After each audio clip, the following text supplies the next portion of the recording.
সুনিতা পারিবারিক বস্ত্র প্রতিষ্ঠান, খাগড়া, বহরমপুর এবং লালবাগ, মুর্শিদাবাদ। লোকসভা ভোটের প্রার্থী তালিকা ঘোষণা হতেই প্রচারে নামলো তৃণমূল। দেওয়াল লিখন দিয়ে শুরু হয়েছে প্রচার। তৃণমূলের প্রার্থী তালিকা ঘোষণা হতেই জঙ্গিপুর লোকসভা কেন্দ্রে পুনরায় তৃণমূল কংগ্রেসের প্রতীকে লড়ছেন খলিলুর রহমান। প্রার্থী ঘোষণা হতেই পরের দিন পদযাত্রার মাধ্যমে নির্বাচনী প্রচারে নেমে পড়লেন খলিলুর রহমান। বুধবার সকালে রঘুনাথগঞ্জ ১ নম্বর ব্লক সভাপতি গৌতম ঘোষের উদ্যোগে অজগরপাড়া এলাকায় দেওয়াল লিখতে দেখা যায় তৃণমূল কংগ্রেসের প্রার্থী খলিলুর রহমানকে।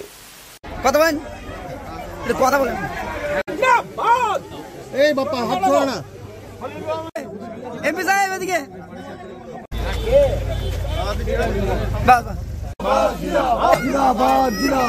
টাকার উন্নয়নের স্বার্থে আজকে আমরা জঙ্গিপুর লোকসভার মধ্যে জঙ্গিপুর বিধানসভায় আজকে আমরা সম্মানীয় আমাদের বিধায়ক এবং তথা আমাদের জঙ্গিপুর সাংগঠনিক জেলার চেয়ারম্যান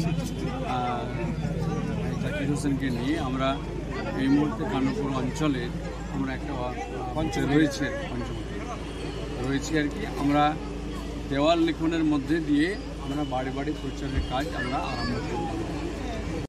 জঙ্গিপুর ৮ নম্বর বিধানসভায় দেওয়াল লিখনের কাজ আমাদের লোকপ্রিয় বিধায়ক সংসদ খলিলুর রহমান এসেছেন এবং আমি এসেছি। আজ থেকে ভোট আমাদের প্রচার শুরু। কারণ মাননীয় মুখ্যমন্ত্রী বাংলার লক্ষ্মী ভাণ্ডার ৫০০ টাকা ছিল, সেখানে ১০০০ টাকা করেছে এবং যারা ১০০০ ছিল তাদেরকে ১২০০ করেছে।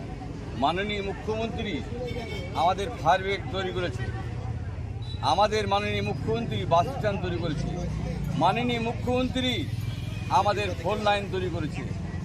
আমরা গর্বিত যেরকম বাংলার মুখ্যমন্ত্রী পেয়ে, কারণ হলো যে কথা দেয় সে কাজ করে। মাননীয় মুখ্যমন্ত্রী আমাদের বিজেপির মতো ধাপ্পা দেয় না। মাননীয় মুখ্যমন্ত্রী বাংলার প্রতিটা মানুষের জন্য হসপিটালকে উন্নয়ন করেছে। আপনারা দেখেছেন কিভাবে হসপিটাল আছে, কিভাবে মেশিন লেগেছে এবং ডায়ালিসিস সেন্টারও চালু হচ্ছে। আমরা কিন্তু মানুষের কাজ করি এবং সাধারণ মানুষ আমাদের স্বপ্ন এবং তাদের পরিষেবা দেওয়া আমাদের বড় কাজ। তাই আমাদের সংসদ আজকে প্রচার আরম্ভ করলেন। আমরা প্রচার করছি। আমাদের বিধানসভায় ব্যাপক লিড হবে, কারণ হলো আমরা ১২ মাস মানুষের পাশে আছি, মানুষের সাথে ছিলাম আর চিরদিন থাকবো। এবং বিজেপির মতন ১৫ লাখ বলে দিব না, আমরা ২ কোটি চাকরি বলে দিব না, এটা নয়। মাননীয় মুখ্যমন্ত্রী যা বলে সেই কাজ করে, তাই আমরা যা বলি সেই কাজ করি। আমরা কিন্তু মানুষের সাথে, মানুষের পাশে আছি। আমরা হিন্দু নয়, মুসলমান নয়, মানব জাতির সেবা করি।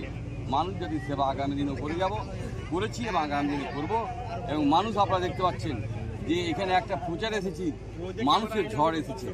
মানুষ কীভাবে ভালোবাসে আপনারা বুঝতে পারছেন। মাননীয় মুখ্যমন্ত্রী যে বাংলার নেত্রী তাকে যে কত ভালোবাসে এবং আমাদেরকে ভালোবাসে, তাই আমাদের সংসদ এসেছে। সংসদের কথা শুনেন, আমরা চাইবো আমরা ব্যাপকভাবে দেব। ইস্টার্ন আউটফিট, ফ্যান্সি চুড়িদার, শাড়িতে রকমারি রঙের সমাহার, ফ্যাশনে এসেছে আজ নতুন সুনিতা তোমার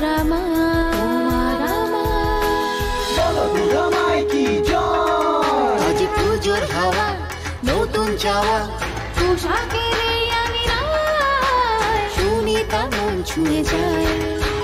সুনিতা সবার। সুনিতা ৩০৯ নেতাজি রোড, খাগড়া, বহরমপুর, মুর্শিদাবাদ।